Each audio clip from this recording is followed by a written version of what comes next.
Live from ABC7, this is Eyewitness News at 7 p.m. on LA56. A tragic end to the search for a UC Berkeley student who vanished in LA over the weekend. He's been found dead.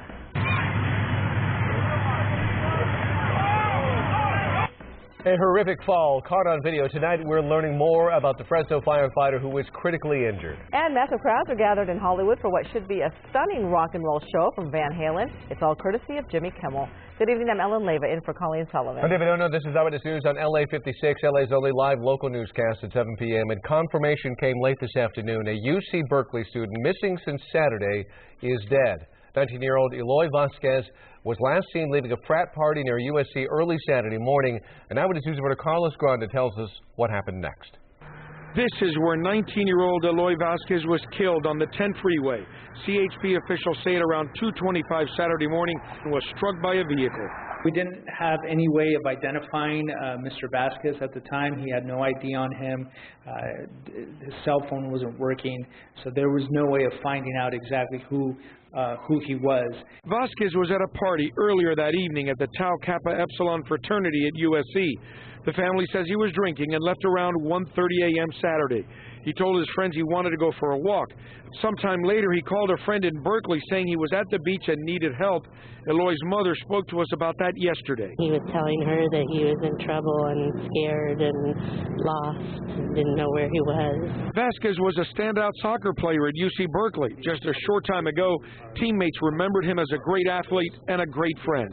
Although he only spent a little over a semester with us here at Cal, his impact was huge, certainly on me.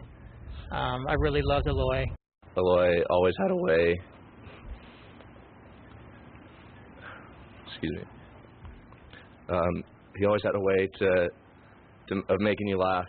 Now, the Tau Kappa Epsilon fraternity issued this statement this afternoon saying, "We are saddened to hear of the passing of Eloy Vasquez. We were coordinating with his family today to do everything we could to aid in the search efforts. Our thoughts and prayers are with Eloy's family and friends." From the West Adams District, I'm Carlos Granda, ABC7, Eyewitness News. Family and friends of a missing Cal State Northridge student are searching for him down around the Mexico border. 25-year-old Daniel Henson disappeared March 20th after he returned from Mexico and had his passport scanned at the border. His car was found abandoned in Chula Vista, just blocks from the 5 freeway. His family posted this flyer hoping it will lead to information. Daniel is 5'8", 140 pounds with short black hair, green eyes, and stubble. His family says his cell phone has not been used and neither have his bank cards. And authorities identified the Fresno firefighter who fell through a roof on the job, a dramatic scene caught on cell phone video. That was 49-year-old Captain Pete Dern, a 25-year veteran of the Fresno Fire Department. Investigators say he was trying to ventilate the roof when the support gave way. He is heavily sedated and on a respirator in critical condition, suffering severe burns over nearly 3/4 of his body. The community is coming together to do what they can. People have, on their own, started bringing down food and getting things organized. We're now sort of putting together a more solid structure so we can make sure we can get support for his family around the clock. You mentioned his daughter. His daughter was driven back from college by one of the other firefighters' families, so our people have been stepping up. The cause of the fire is under investigation, but it does not appear to have been intentionally set. An elderly Lancaster woman is dead, killed by a suspected drunk driver while sleeping in her own bed. Authorities say a man slammed his pickup truck into the woman's house in the 1000 block of West Avenue J12. A gaping hole is left behind from last night's crash. Sheriff investigators say 25-year-old Aaron Benson was behind the wheel of a Tacoma pickup truck when he hit 2 parked cars and then barreled into the woman's home. Neighbors heard a loud boom and rushed to help, but it was too late. It's just really sad, and I don't know, I'm still processing it, and you realize how fast things can change, and it just in the blink of an eye. The woman is not being identified. Authorities say Aaron Benson is under the influence of alcohol. He has a prior arrest for DUI and is now facing vehicular manslaughter and DUI charges. A stolen car suspect leads police on a chase through the mid-city area of Los Angeles. It ended at 18th and Figueroa with a man surrendering to officers. The pursuit began when police saw the stolen vehicle near Mariposa in Washington, and when they started to follow the vehicle, the driver sped off. He eventually stopped and was taken into custody without incident. 18-year-old woman faces life in prison after being convicted of first-degree murder for brutally stabbing her grandparents. Sophia Cristo was 14 at the time of the murders in Rosemead. 71-year-old Jack Benzer and his 64-year-old wife Susan were found dead in their bed with dozens of stab wounds each. Cristo was tried as an adult and now faces life in prison without parole. Her boyfriend, 25-year-old Rodolfo Lopez, is also charged and being tried separately. The prosecutors call Cristo the mastermind. And the search is still on for 4 suspects who attacked and robbed an elderly man near the Rose Bowl. These surveillance images of the suspects were taken from a Pasadena gas station following the Friday morning assault. Police said 3 men and young woman were trying to use the victim's credit card to buy gas. 87-year-old man suffered major head trauma and remains in critical condition. Suspects were seen driving a black Honda Accord coupe with a sunroof. Anyone with information is urged to call Pasadena police. The investigation continues into a bizarre encounter at NSA headquarters today at Fort Meade, Maryland. 2 men dressed as women tried to enter the campus, ending in a deadly altercation with police. ABC News reporter Karen Travers shows us how it all unfolded. A dramatic scene today outside the National Security Agency. Just after 9 a.m., a shootout ended with 1 person dead, 2 others injured. NSA officials say 2 men dressed as women attempted to penetrate an entry point at the Fort Meade, Maryland agency. After ignoring instructions from security personnel to exit the spy agency's premises, the vehicle accelerated toward an NSA police vehicle blocking the road. Fort Meade Airbox 4529, Medic 4 respond as a third transport unit for motor vehicle collision with gunshot wounds and traumatic arrest. NSA police fired at the vehicle when it refused to stop. It then crashed into the NSA vehicle. 1 occupant of the unauthorized car died at the scene. The other was injured. An NSA police officer was also injured. We're transporting a gunshot wound to shock trauma, and we have another trauma patient going to be transported stable to shock trauma.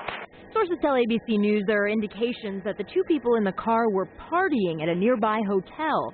There they took the car without its owner's permission. But it's unclear how or why they ended up at the entrance to the National Security Agency. Did it have anything to do with national security or NSA security? And I would maybe question that at this point as to what it is, but we just don't know. The NSA says it remains vigilant at all access points. The FBI is taking the lead in investigating today's incident. Karen Travers, ABC News, Washington. Tonight we're learning disturbing new details about the Germanwings plane crash that killed 150 people in the French Alps. Prosecutors revealed today that the co-pilot at the controls had been undergoing treatment for suicidal tendencies for years. 27-year-old Andres Lubitz had been seeing a psychotherapist even before he received his pilot's license in 2013. Prosecutors say Lubitz hid evidence of his medical problems from his employers, including prescriptions and a sick note excusing him from work the day of last Tuesday's crash. Computer outage that happened hours ago could still have a few ripple effects for JetBlue passengers this evening.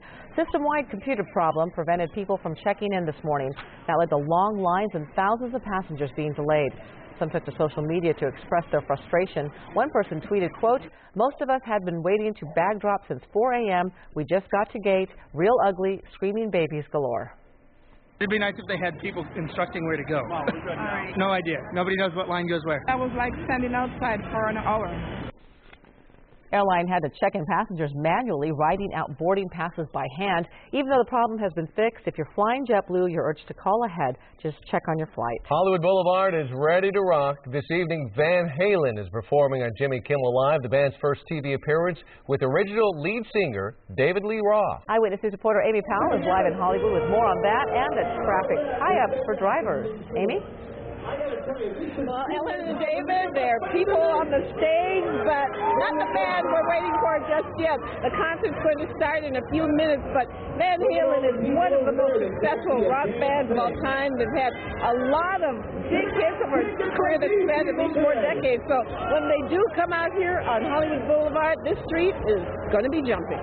Okay, guys. Van Halen, baby! They need few words to express their excitement. Devoted Van Halen fans have been waiting all day to see the band perform live on Hollywood Boulevard. Van Halen was founded in Los Angeles in 1974. They're one of the nation's best-selling rock bands of all time, and their fans come in all ages. What do you love about this band? Eddie Van Halen, the guitar. It's all about that guitar. I mean, the guy is just amazing. And you passed that love on to your son here? Oh, yeah. That he did. My name's Edward, so that makes sense. He inspired me to play guitar as well. Van Halen's performance will be broadcast over 2 nights on Jimmy Kimmel's talk show. Several blocks along Hollywood Boulevard have been shut down for the concert and will remain closed until early tomorrow morning. The concert marks the band's first U.S. television performance with original lead singer David Lee Roth. I think I like David Lee. He's still hot. I just love the energy. I love the spirit that it brings. Some of these fans have seen Van Halen perform dozens of times, and they're looking forward to hearing some of the group's biggest hits. They're homegrown here in Los Angeles, and they're one of the at the forefront of like rock and roll, especially in the 80s. And Eddie Van Halen is like the god of rock guitar. So again, the stage is almost ready. The fans are certainly ready. There's something like 6,000 fans, maybe more out here. Many of them have been waiting all day to see this band, hear all their favorite songs. So we're expecting them on the stage in just a few minutes, and it's going to be a real treat that the Jimmy Kimmel Show is giving the fans out here on Hollywood Boulevard. Reporting live in Hollywood, Amy Powell, ABC7 Eyewitness News. Well, that's going to be quite an event, Amy. Thank you for that report. And by the way, Jimmy Kimmel Live, he's going to be on tonight at 11:35. Right after Eyewitness News at 11 o'clock. Got to check that out. That's going to be fun. It will be fun. Is Amanda Knox ready to return to Italy now that her murder conviction has been overturned? What her family's saying about that tonight, and Knox's ex-boyfriend is speaking out about the court's change of heart today. Then religious freedom versus gay rights, the new Indiana law that's causing a political firestorm. And a road that will help you get a view of the Hollywood sign temporarily reopened after a 2-decade closure. Tonight, why many people are upset. Beautiful day today. I've got some cooler weather and then some warmer weather. Yeah, that's going to be back in that 70 forecast in a few minutes. Take care.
Just days after her dramatic final acquittal on murder charges, Amanda Knox is considering returning to Italy. Knox's father tells ABC News that she always loved Italy and wants to go back and visit. That's a stark reversal from her position last year. At that time, while facing extradition and a 28-year prison sentence, she told Robin Roberts she'd never willingly return. Meantime, her former boyfriend, Rafael Solicito, spoke out today for the first time since learning he's been cleared in the 2007 murder of Knox's roommate, Meredith Kircher. I really feel that I need time to heal. I need time to really breathe this fresh air, this new fresh air. Both Solicito and Knox have long maintained their innocence. Two spoke on the phone to express well wishes following Friday's acquittal. It's unknown if either plans to sue for wrongful imprisonment.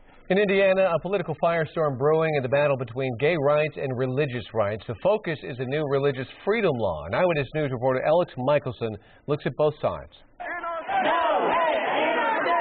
Protests are growing over Indiana's new law that critics say gives businesses the green light to discriminate against gays and lesbians based on religious grounds. For the first time, Republican leaders in Indiana State Senate say they're open to possible fixes. We feel the need to step up to the plate today and get this clarified and calm the seas here. That's not enough for some Democrats. If Republicans want a fix, there's only one choice, and that is repeal this law. Indiana's governor canceled all appearances today, one day after this. We're not going to change the law. Governor Mike Pence pressed by ABC's George Stephanopoulos during an exclusive interview on This Week. Do you think it should be legal in the state of Indiana to discriminate against gays or lesbians? George, it's a yes or no question. Come on. Hoosiers don't believe in discrimination. This is about protecting liberty of every Hoosier of every faith. Business owners are taking a stand against the law. Basketball great Charles Barkley says the NCAA shouldn't host the Final Four in Indianapolis this week. We, the NCAA, have to sit down and say, all right, if this environment remains the way it is, what does that mean for us going forward? The Speaker of the Indiana State Assembly tells ABC News that he hopes to have a fix in place and voted on before the NCAA games begin on Saturday. Reporting from the newsroom, Alex Michelson, ABC7, Eyewitness News. Well, it's almost been spring-like, but again, it's going to be summer-like again, like it was last week. Let's take it with Jonathan Novak. Trying to just lock in some nice, cooler weather is just tough. We keep having these bouts of hot air move into the area, at least for the next few days, though. We'll have a little bit of a break. This is the Malibu time-lapse from a little earlier, and you see, how about that? Little cloud cover coming in the lower levels. Marine layers is back, and that's the live picture. Check that out. Nice blanket of clouds right there from our Malibu shot. Pasadena topped out at 85 today, mid-80s. Ojai, Lancaster. So you head inland, San Bernardino, 87. You had some warmer weather, but generally speaking, for instance, downtown LA, 78 today. It was closer to average, no 90, 91 degrees like last week. 61 right now in Malibu. Let's see what's happening in Burbank, 71. Some light winds there, about 10 miles an hour. A little bit of a breeze. And across the board, 60s and 70s. A comfortable evening still. 74 in Riverside, 81 Hemet, and we still have very warm air, of course. Palm Springs, 92 right now, and 58 in Oxnard. A little cool for you guys tonight. High pressure, not our weather maker so much. Actually, it's off to the east. We were seeing over the next few days a few troughs of low pressure move through to the north, and that's going to help to keep this onshore flow going. As that continues to be the case, we get the low clouds, we get the temperatures mild to warm in the inland spots. No rain, though, unfortunately. These are a few fronts that'll swing through to the north of us, but everything's dry at this point. So we're just going to say that marine layer for the next few days and temperatures in the 70s. Now, things change a little bit toward the end of the week when high pressure will start reestablishing itself. Look at the future scan here. Going into Thursday and then into Friday, we'll have a little bit of a ridge of high pressure start building in, and that will give us about a day or so, maybe two, of some warmer air, but that's not a record-breaking kind of pattern like we had last week. It's just going to be into the 80s. So for tomorrow, at least, 70s again. 76, actually. So that's a couple degrees drop from today. So enjoy that. 80 to 82 in the IE, 66 in Dana Point. Nice and comfortable at the coast. 70 forecast for LA Metro and Orange County, powered up by AccuWeather. 2 days around 76. Morning clouds, some afternoon sun. Thursday, Friday, we start that warm-up I was mentioning with a bit of ridging occurring there, and then we cool it back off again into the weekend. If you notice, you're back down to 73, 72. Finally here, closer to average. That's where we really should be for this point. Valley's IE, your 7-day forecast looks I would say warm for a few days, getting hot on Friday, and then we'll cool it down next Sunday and Monday, again getting closer to average. So we got about 5 days to go here before we become seasonable. The beach, 70, 71 degrees for a couple of days, and then warming up as well for you guys. Around Friday, you'll have the morning clouds out, some fog most likely here the next few days, and then we'll have some sunshine in the afternoon. The mountains, the winds will be gusting on Wednesday, Thursday, and Friday with temperatures in the 50s by Thursday, 56. Nice and cool, and the high desert breezy as well for a good stretch of time here the rest of the work week with temperatures in the 70s. All right, more weather coming up in a few minutes. Thanks, you guys. Thank you, Jonathan. You're welcome. A road controversy is building in Griffith Park. Hikers and bikers want it closed to preserve the solitude of the park. But drivers and area residents want it open to alleviate congestion. And Eyewitness News reporter Leanne Suter has details plus reaction tonight. 1, 2, 3. Mount Hollywood Drive has turned into Selfie Central with a great shot of the famous sign now that a 1-mile stretch of the road has temporarily reopened to traffic. It's a fantastic view. I didn't think we could get this close, so it's pretty nice, spectacular. It's all part of a 3-week trial by the Recreation and Parks Department to ease congestion as thousands of visitors head to Griffith Park and the surrounding hillside roads to get a shot of the Hollywood sign. We Googled it and we did through our GPS, and it's incredible. What an incredible view. It was for my daughter's 16th birthday. This was a gift to come to LA. While visitors love the access, many hikers and bikers aren't so happy. It's kind of a bummer. Yeah, it's such a beautiful place to ride, and I want to be safe, and not only if the cars are here, then the pedestrians and the bikes and everybody, there's just a lot of confusion. Area residents, especially those in Beechwood Canyon, say they've already seen a difference. There used to be a lot of traffic to go up to the hiking trails, and I went for the first time today in a while, and it was just smooth. The tourists usually stop on Beechwood in the middle of the road, and they kind of lose their sense that they're on a street. So it's actually easy to hit somebody because they'll just pop out with their camera to take a selfie. Councilman Tom LaBonge says he would prefer the road remains closed to cars, but is open to other possible options. I would welcome tour vans recognized by the Recreation and Parks Department to shuttle people in from the Metro stop so they could get to the park and enjoy any part of Griffith Park and not have the impact that all the cars have. Mount Hollywood Drive will remain open through April 12th from 6 a.m. to 10 p.m. every day. After that, it'll be up to the Recreation and Parks Department to decide what is feasible. In Griffith Park, Leanne Suter, ABC7 Eyewitness News. Well, if you're headed to the Coachella Music Festival in a couple of weeks, you'll have to leave something at home. The new rule ahead. Plus, a California man on a machete rampage against his neighbor's cars. What set him off? And Robin Williams' family embroiled in a battle over the estate of the late comedian and actor. What a judge told family members today.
The U.S. Supreme Court has denied an appeal for by former California high school students over American flag T-shirts. This began almost 5 years ago during a Cinco de Mayo celebration at a high school south of San Jose.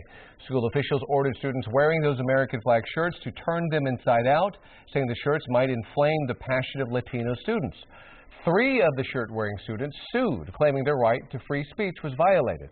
Last year, an appeals court ruled that the school acted appropriately, and today the Supreme Court let that ruling stand. If you're heading to the Coachella Valley Music and Arts Festival next month, you'll have to take standard selfies to remember it by. Coachella organizers have banned selfie sticks. They're the long poles that attach to your phone or camera, so you can take selfies from farther away than your arm's length.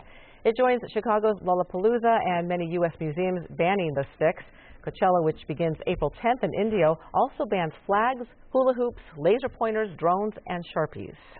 We're updating the evening's top stories coming up next at 7:30. Including an elderly woman helped by 2 Good Samaritans, how they helped capture a robbery suspect and get her purse back. And jurors in the Boston bombing trial weeping today in court as they heard the story of the youngest victim.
Live from ABC7, this is Eyewitness News at 7:30 p.m.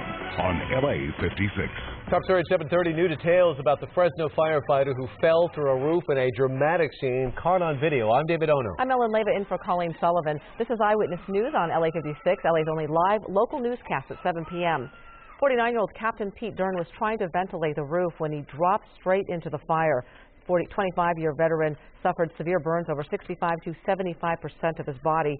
currently heavily sedated and on a respirator in critical condition.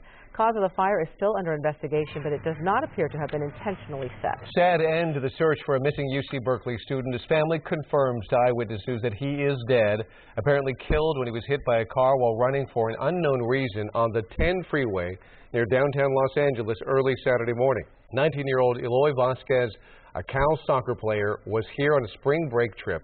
He had been last seen earlier that morning leaving a frat party near USC. His mother says at one point he called a friend telling her that he was lost and in trouble. Today, the coroner confirmed that the person killed on the I-10 was, in fact, Vasquez. A purse snatcher gets much more than he bargains for, targeting an elderly woman in La Habra. 2 Good Samaritans saved the day, and it's all caught on camera. Eyewitness News Orange County Bureau Chief Eileen Frere has details. Surveillance video shows the alleged purse snatcher running down the street in front of La Habra Auto Sales. 20 seconds later, chasing after him, an 82-year-old woman who was walking home from church. She was approached by a male suspect who ran up to her and snatched her purse from her arm. Also in pursuit, 2 Good Samaritans in a car. They cut off the suspect in the parking lot of Charles Farley's business. I hear a gentleman say, "Drop the purse, drop the purse." This suspect, now carrying a 7-foot piece of rebar, is stopped by 1 Good Samaritan. The second Good Samaritan then moves in. The guy was like a really brawny guy with big shoulders. I mean, he looked like a linebacker. The next thing you know, I hear somebody being slammed up against my Toyota Sienna right here. And then I hear a boom, and he's up against my door. And he drops the purse. The Good Samaritan throws the purse away from the suspect. It happened so quickly, I was just attending to the victim and calling the police. She just was happy that she got her purse back. She said, "Thank you, I'm okay." Just as quickly as they arrived, the Good Samaritans disappeared. A few blocks away, police arrested the suspect, Alfredo Lazama, a 25-year-old La Habra resident. Authorities still want to talk with the Good Samaritans, not just to get their statements, but to thank them. So does Charles Farley. Just being like superheroes. And just taking care of business and helping out an elderly lady. It doesn't get much better than that. Now, if you know who the Good Samaritans are, if you happen to be one of the Good Samaritans, call La Habra Police at 562-383-4347. In La Habra, Eileen Frere, ABC7 Eyewitness News. The suspect is in critical condition tonight after being shot by Inglewood police. Officers were on patrol when they heard gunshots in the area. They found several suspects running in the street. Police said there was a confrontation between police and a man. Officers shot him. He was taken to the hospital. Police also found another man who'd been shot before officers arrived. He's in stable condition. No officers were hurt. 3 suspects have been detained. Wild scene in a Northern California neighborhood where police say a man went crazy with a machete. Neighbors say it started when the man thought his wife was hiding in their home. They claim that he smashed the windows on 2 of their cars, then went back to his home and had a standoff with police. The man then placed his wife's things outside and set some of them on fire in his garage. Police finally arrested him, but the garage started to burn. The fire was quickly extinguished. And today in Boston, tears filling a federal courtroom today. Jurors in the Boston bombing trial weeping as they heard the story of an 8-year-old victim of a bomb blast. Prosecutors are now making their case for the death penalty, and ABC's Tom Yamas reports from Boston. That's the Richard family, watching the Boston Marathon. 8-year-old Martin by the fence, mom to the left with the brown hat and the big smile. But look closely, lurking in the background in that white hat behind the tree, Johar Tsarnaev. The government resting their case with this image and a description of how the bomb killed little Martin. The jury today in tears. The prosecution out to prove Tsarnaev acted on his own murderous impulses, not just as a pawn of his brother.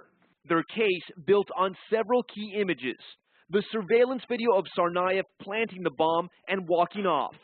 The security footage showing him casually buying milk just after killing 2 people and maiming several more.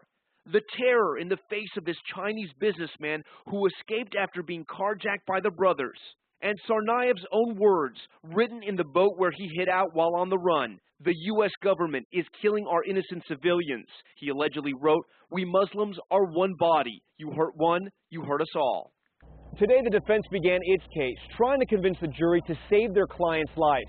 And tonight, the question everyone wants answered, will Johar Tsarnaev take the stand? I asked one of his lawyers today. She had no comment. Tom Yamas, ABC News, Boston. Iraqi troops are fighting near the hospital in Tikrit, where it's believed ISIS militants are being sheltered. Blasts and plumes of smoke as Iraqi soldiers move between houses and buildings near the hospital. This is the final push in the battle to retake Tikrit. It is seen as a key step toward eventually driving the Islamic State group from the city of Mosul as well, Iraq's second largest city. And Tunisia's largest museum is back open following the country's deadliest attack in more than a decade.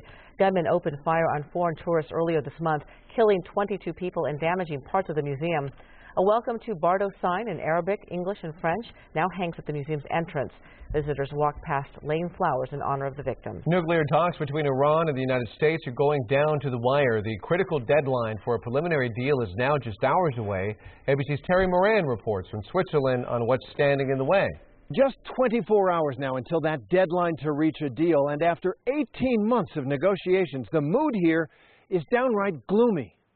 In these tense, high-stakes negotiations, the goal for the U.S. and allies is clear: stop Iran from developing nuclear weapons. And in exchange, Iran wants the U.S. and other countries to lift those economic sanctions crippling their economy. But there are two huge hurdles. First, how fast should sanctions on Iran be lifted? The U.S. wants to see progress first, Iran dismantling some of its programs. The Iranians want sanctions relief right away. And second, can Iran develop advanced nuclear infrastructure after a deal? Iran says the agreement should last for 10 years, but the U.S. wants to sharply limit Iran's nuclear work longer than that. And other issues remain, including what will happen to the nuclear fuel stockpile Iran has already developed. As we enter the final stretch, negotiators are working furiously. American officials have compared getting this complex deal done to solving a Rubik's Cube. And right now, they still can't find the right combination. Terry Moran, ABC News, Lausanne, Switzerland. President Obama was in Boston honoring the late Senator Ted Kennedy. He, along with his wife Michelle and Vice President Joe Biden, were on hand for the dedication of the Edward M. Kennedy Institute for the United States Senate. The $79 million institute is built right next to the JFK Presidential Library. Kennedy's widow says her husband hoped the institute would honor current and future senators. This institute is not about one man. It's about the nearly 2,000 men and women who have served in the United States Senate since it first convened. And it's about those who might be inspired to serve in it in the future. What better testament to the life of Ted Kennedy than this place that he left for a new generation of Americans? Institute is scheduled to open its doors to the public tomorrow. Kennedy died of brain cancer in 2009. Schools locked down as the driver leaves Houston police on a dangerous pursuit, and see how it all came to an end up next. Plus, attorneys for Robin Williams' wife and children in San Francisco courtroom this morning, what they're fighting for. A little cooler today than yesterday, a little cooler tomorrow than today, so I will tell you where those temperatures bottom out, and the warm up after that coming up.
A wild chase through the streets of Houston put schools on lockdown and forced people inside a home to evacuate. The man was wanted for auto theft. He led authorities around the city for 45 minutes, and at times he reached dangerously high speeds, drove the wrong way on roads, and narrowly missed several school buses. He eventually pulled into a driveway and ran into the home. Residents inside were evacuated, and police found the man hiding in the garage and arrested him. Family showdown over the estate of late actor Robin Williams. His wife and children from previous marriages are fighting over who should get his clothes and personal items. Carolyn Tyler from our sister station KGO was in the courtroom in San Francisco today when the two sides staked their claim. The public drama unfolding in probate court would have distressed Robin Williams, according to the attorney representing the late comedian's trustees. Because as an intensely private person, Mr. Williams wouldn't have wanted this. The dispute pits the late actor's widow, Susan Schneider Williams, against her stepchildren, Zach, Zelda, and Cody, over terms of the estate. In court today, it was revealed that a final inventory of the Tiburon home Schneider shared with Williams, and which he willed to her, has 1,200 items that need to be sorted out. Her attorney believes there's no argument about most of them. The art in the walls, the furniture, her wedding presents, those are the things that stay. The other things, such as the Academy Award statue and other items, they clearly go to the kids, as Mr. Williams wanted. Attorney Wagstaff says the handover could begin within the next few days.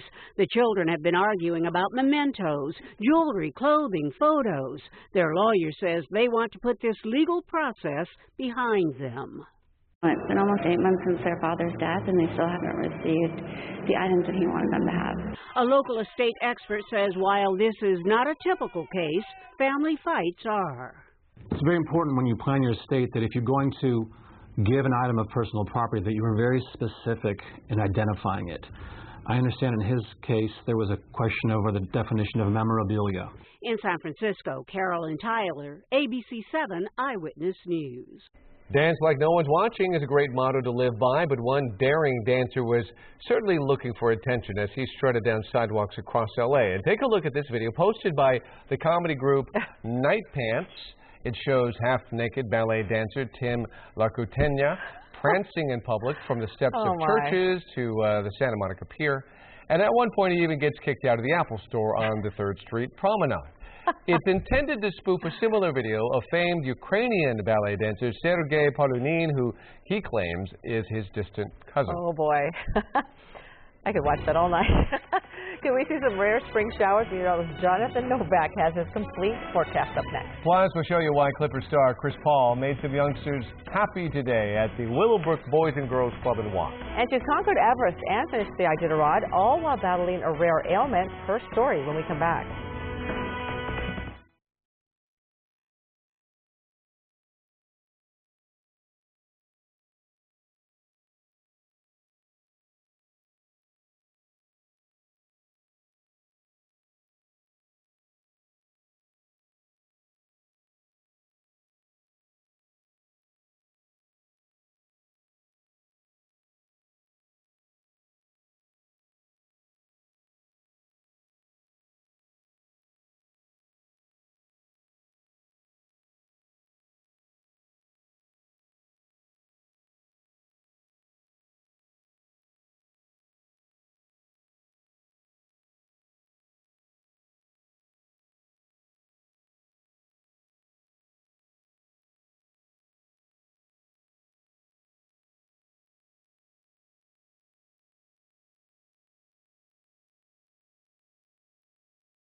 The Cassini spacecraft is sending close-up images of Saturn's smaller moons for the first time in nearly 2 years. Take a look at the small icy moon Rhea. Cassini has been circling the ringed planet for nearly 11 years. For the past 2 years, its orbit has taken it far away from most of the moons. This year, Cassini will have 9 more close encounters with 3 different moons. Wow, that's interesting. All right, Jonathan Novak joins us to talk about our weather, and it's going to, well, big surprise here, warm up. Warm up. We're going to cool down, and then we're going to warm up, and then we're going to really cool down. Actually, you know, we've been above average for quite some time now, but we're actually going to get closer to the seasonable temperatures we're supposed to have. But it's going to take a little while to get there, David and folks. LAX today, what do you think about that? Got some marine layer in place. Nice. Love to see that. That means that onshore flow is really kicking in. Temperatures will be on the downtrend, continue to be on the downtrend. In fact, today was cooler. 78 was our high in downtown. Normally we're at 71. We're close, somewhat close. Just not going to get there before temperatures start warming up again later in the week. 65 right now in downtown. Let's see what's happening at the coast there at LAX 61. And you saw the clouds are out there. So tonight, some patchy fog possibly in the morning, developing overnight. Temperatures are going to be dropping down into the 60s and then the 50s in some areas. Right now, though, we are at 71 in Burbank, 75, good evening, Van Nuys, 78 Hemet, 74 Riverside, and over in Santa Barbara at 60. Let's head up top there. It's Fraser Park, 70. Nice, comfortable night tonight. And then tomorrow, pretty much like you had today, but it's going to be a little cooler. I'm going to tell you why. We have a couple of troughs of low pressure that are going to continue to push this onshore flow in. Here's one that's helped us cool down already. We have another one that's going to be moving through for Tuesday, Wednesday, and that will keep the temperatures not just in check, but I'm going to drop them down a couple of degrees from today down to about 76 in LA, and you can see that right there. That's trough right Wednesday afternoon that's going to move through, and that will, again, bring that flow from the ocean onto the shore, and then as we go through Thursday into Friday, you will see a change. That's going to be a ridge of high pressure on the west side of that trough that cools us down for Wednesday. That's going to warm us up for about a day or two before we have a big cool down next week. Gotta wait till next week for the real cooler weather. So enjoy this in the meantime. 76 in Los Angeles, 76 Glendale and Covina, and then still kind of warm there in the IE, Riverside, and San Bernardino going to top out around 82 tomorrow.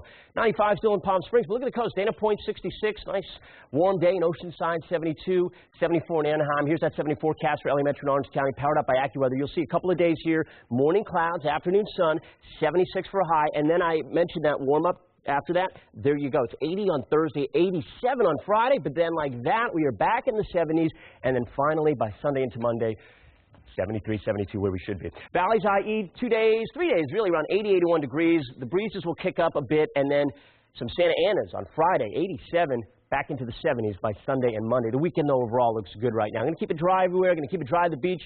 Still some morning fog, though, so you'll have to contend with that for the next few days. Temperatures in the lower 70s. Into the 80s for a day on Friday, and then again, you'll be cooling down into the 60s by Sunday and Monday. The mountains, going to be a breezy one the rest of the week for you guys. Temperatures cooling off into the 50s. Finally, you guys have been really mild the last week or so. High desert, though, nice and warm tomorrow. 78, winds kicking up as well for you. 40 miles an hour, and then 50 on Wednesday. Santa Ana's on Friday, a breezy day for everybody pretty much, and then 74 on Friday, 70 on Sunday, into the 60s by next Monday. I'll put that up again one more time. There we go. That is it for me. Dana's in for Dallas. ABC7 at 11. We'll have more on this forecast. Thank you, Jonathan. You're welcome.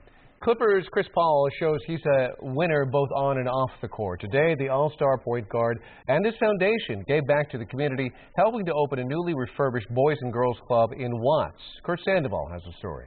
1, 2, 3.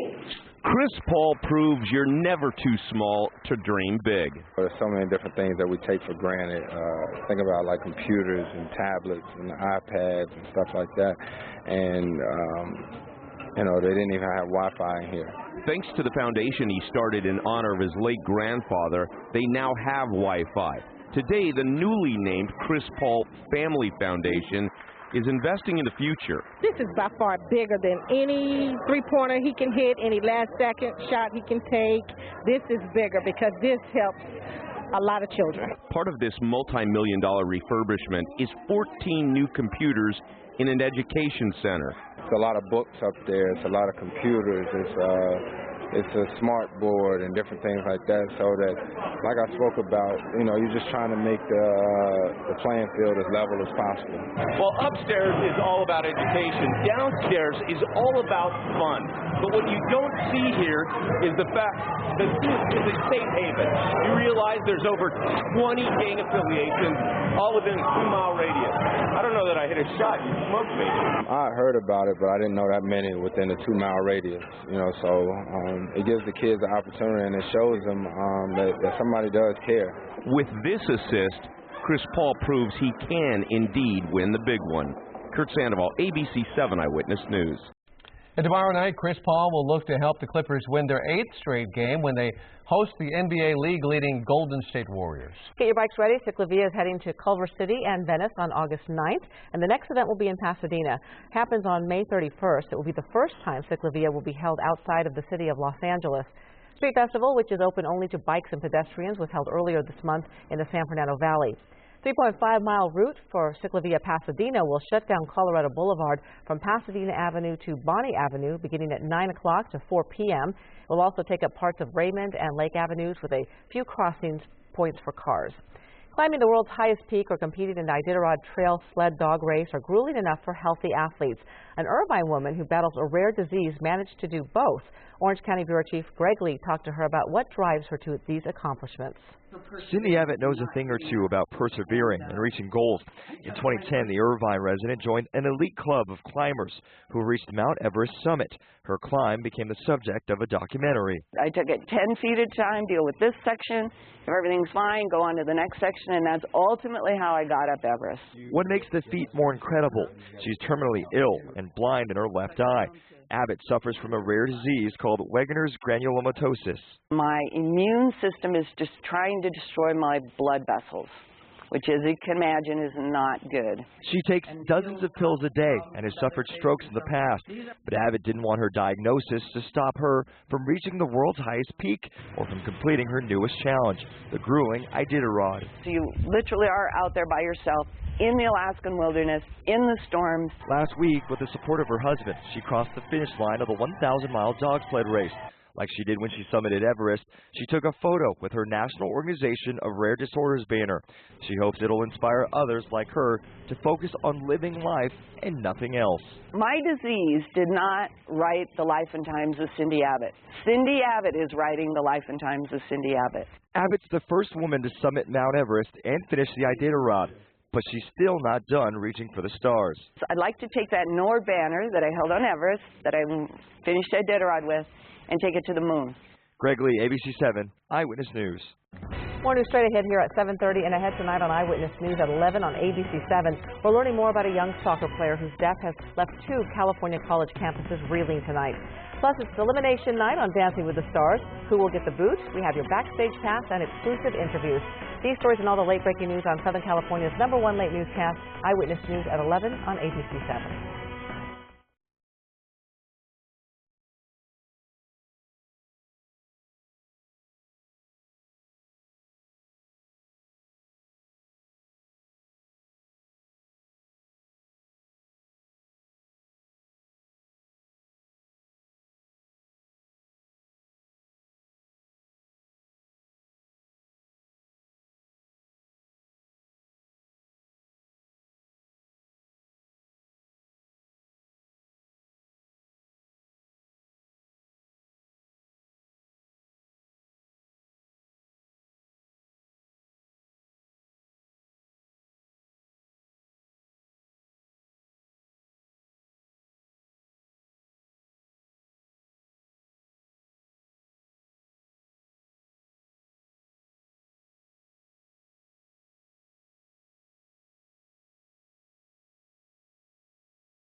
A messy, delicious day at Knott's Berry Farm, or some people would just call it gross. The park sent us this video from Saturday's pie eating contest. Everyone involved was a competitive eater, some of the best in the world, devouring obscene amounts of food in just minutes. In this case, they ate a total of 91 pounds of pie in 8 minutes. The winner was a familiar face, champion eater Joey Chestnut. He downed 14 pounds of pie. Doesn't he win the hot dog eating contest all the time? He's a good eater. Yuck. There's an old saying about the difficulty of herding cats. Imagine trying to organize cats to put on a circus. Louie, Louie. Somehow, Samantha Martin manages it with her cat troupe, Acro Cats. Show is based in New Orleans, but tours the country. All of the cats are rescues, taken in and trained by Martin. Of course, cats being cats, things don't always go the way she plans, but she works it all into the show. No show's ever gone without a hitch. There's always that cat that does, that leaves or does something or, is disruptive. A little cat fight breaks out in the middle of it. So it keeps it interesting for everybody. She uses the shows to help teach people how to train their cats through positive reinforcement. Martin donates a portion of the ticket sales to a local shelter group in the city where they're performing. That's interesting. I don't know how she's able to do that. Well, thanks for joining us for Eyewitness News at 7:30 in LA56. Law and Order SVU is next here in LA56. Eyewitnesses continues at 11 p.m. on ABC7 and anytime on ABC7.com. And remember, you can get your news 24 hours a day by following us on Facebook and Twitter and by downloading our ABC7 app.